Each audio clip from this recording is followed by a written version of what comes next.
A lot of us book tours when we travel. It's very, very popular. But have you ever considered sustainable tourism as a factor when booking your tours? It's really important, and here's why you should do it for your next trip. I'm going to tell the story of a sustainable tour that I did in Malta. That's actually where we are right now, filming in Malta. First of all, what is sustainable tourism? Sustainable tourism is about being conscious of how you're contributing to the local people. For example, when you are purchasing a tour, is the tour company locally owned? Is the money that you're spending going back into the local economy, or is it leaving the country? Is it going elsewhere?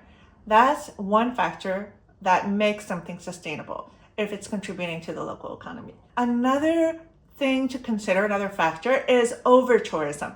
So for example, here in Malta, there are some really popular spots and a lot of people are traveling there. But if your sustainable tour goes somewhere that not a lot of people are going to, then it's helping to spread out tourism and not contribute to over-tourism. So these are just two examples, quick, of what sustainable tourism can mean and how it can be something that you consider on your next trip. Let's get into our exciting sustainable tour that we actually did today in Malta.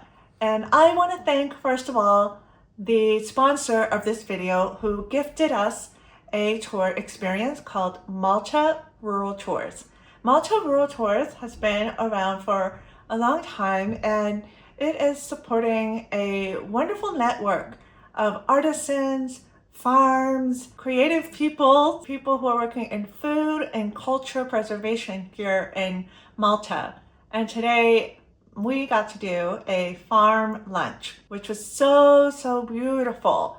First of all, we were in the countryside. This farm used to be barren land 25 years ago, and the owners, who are Charlie and Bella, our wonderful hosts, have transformed this land into a space that is growing olives, pomegranates. They have fish, ducks, birds, chickens, dog. They just have so much life on the farm, and it's also really beautiful. They've created different spaces. There's also an unbelievable view. They really have a wonderful location because you're high up and you're able to look out and see the water in the distance, the farms and the terraces cascading down from the heights. Location. This was it. What did we do on the experience? The first thing that we did was we got a farm tour, and Charlie was the one who was explaining to us the different areas that he created. We looked at different ponds that had different things going on. There was a pond that had fish in them. There was another pond with tadpoles. There was a pond with a really big spider web on top of it. So some of them had lily pads, cottontails, which we learned is called a Buddha here in Malta. It has a different name. And I really liked just getting the tour right from the person who's running it. That's something really special about sustainable tourism.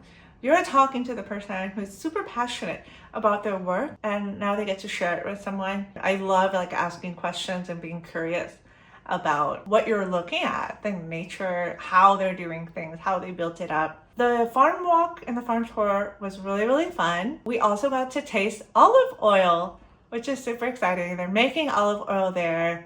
You warm the cup first. It prepares the olive oil for tasting. It becomes more aromatic, and you cover it with your hand as well, and you hold the cup.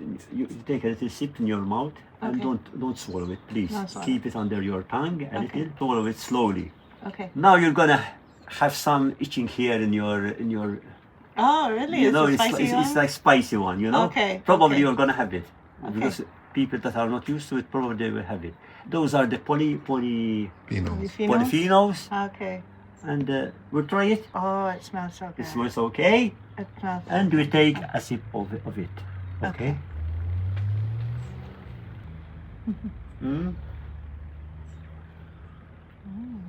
And it's funny because Charlie thought that this olive oil was going to be very peppery and itch my throat and maybe make me cough. I wasn't sure what was going to happen. I was like, maybe that'll happen. but it didn't happen. So I can handle a little kick in the olive oil, it seems. So after the olive oil tasting, it really became this huge, beautiful lunch. Charlie's wife, Bella, came out with plate after plate. Like, I thought the first spread was it. I was happy. We had fresh bread, we had toppings, olives, we had a bean spread, butter beans, vegetables. That was nice. I was chomping away, like eating all the olives, and they said, wait, hold up, there's more. Like, slow your roll. I couldn't believe it. But then they brought out this huge platter with fresh bread to make a sandwich. They also had cut up vegetables. They had sausage for my partner who does eat meat, so he got to have some sausage. They had another whole spread with more olives. These olives were huge, really, really big. And all the olives were marinated. So super, super delicious. All amazing vegetables, like little pickled onions. So many goodies that we could put on top of our sandwiches, and as well as like a tomato-based spread. So we made our big sandwiches. We ate them, chomp, chomp, chomp, chomp. So good. And if you were on this farm tour, what would you be eating? And do you like olives? Would you be popping all the olives like me? I kept eating the olives. I kept the olives with me. They were taking the food away. I said, wait, let me keep these olives. I'm still eating them. Let me know, what would you be taking and eating? We also just got to talk, learn about their story, how this vision came to be, what got them there, all about their lives, which that's something that you don't get to do when you're in a big tour with 30 people and one tour guide. Is you're in, you're out, you're doing the experience, and the experience is kind of commercialized. It's the same every time, and then you leave. But with small group experiences and sustainable tourism like this, it's different every time. It's really about connection. You actually get to meet locals, talk to them, learn about their lives, and so you get a more authentic experience. And that's really special and memorable, and it can be even like the highlight of a trip because it's so unique. You can't replicate that. And then we also had some dessert, some special Maltese coffee, which was spiced with cloves and other things. And we had a soft cheese with honey that was kind of like a custard feeling. Like, I know it was cheese, but it tasted very different than the other cheese that we had earlier. They brought out biscuit cookies with pink like frosting decoration. The last thing was some fruit. We ate so much. I was like, oh, I need to stop. And we couldn't finish everything that they served, but it was so nice to talk to them and get to learn about their history. Just being in nature was calming. It was different than everything else we had done, going to the coast, seeing the historical architecture in other places in Malta. This was not about that. This was about the land, and I think learning as well about the food traditions, the local foods, and getting to try them. If you are loving this experience, I want you to tag below who would you invite to come with you on a farm tour with Rural Malta Tours. Tag them below in this video, comment so they can see it too and understand what sustainable tourism is all about. A few accessibility related things, because when you think of a farm tour and me being deaf-blind, do they mix? Yes, they do. My take on going somewhere new, and especially in nature, is that I expect the ground to be uneven. I don't expect there to be a paved pathway. Now, if I was a wheelchair user, I would need a paved pathway and more evenness. So when we talk about accessibility, it doesn't mean one thing. We can't say this experience would be accessible for everyone. It's more about matching what's accessible for me, what types of inaccessibility can I deal with, and how can we work with that? So I know going in that there was going to be probably narrow pathways and uneven ground. I took it slow. I know how to do that. My partner was with me, guiding me. I also was able to ask the people from Malta Rural Tours or the farmer Charlie to guide me as well. So there were a lot of people there to assist, and we were just in a private experience, my partner and I. So that allows it to go at my pace, because pacing is another thing that can quickly become inaccessible. I'm wearing hearing aids, and I have multiple strategies for how am I going to hear on a tour setting. This tour was outside, and I knew it was going to be outside during the day where I can read lips more easily.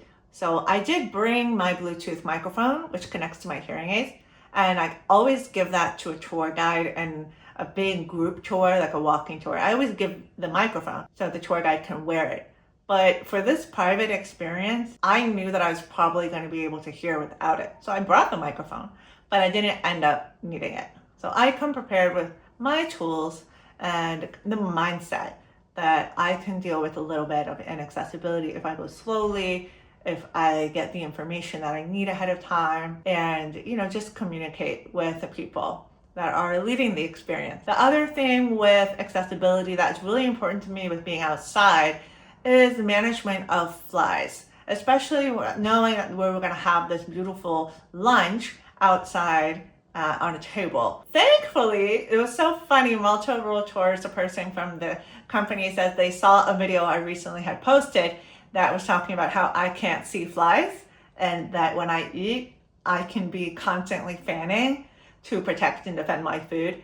So we're talking about different solutions that I'm trying out. So because he saw that video, he talked to the farmers. They already had these battery powered fans that they have kind of like these long, I think, plastic blades, but they just spin and spin and spin. They put one on a table, and that really helped kind of clear the area.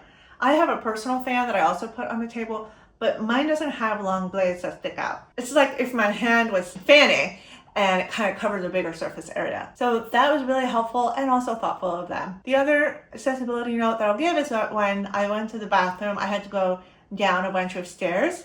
And what was nice is that Charlie and Bella were checking in with me, saying, is this okay for you? Is that okay for you? They were looking out for me, and I felt that they were very caring. I'm not scared of me being there, not feeling like she can't do this, kind of trying to almost prevent me. Sometimes people get like that.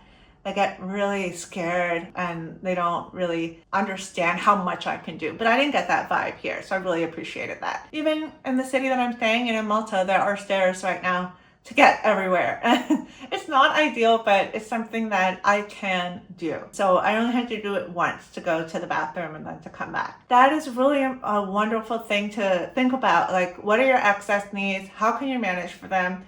And when you're booking a tour or experience, learning exactly what's going to happen, what is the infrastructure like, and when you work with a company like Malta Rural Tours, then you can have a conversation and make sure that the experience matches what will be enjoyable for you. Because we ultimately want to make sure we're not overextending ourselves if we're disabled.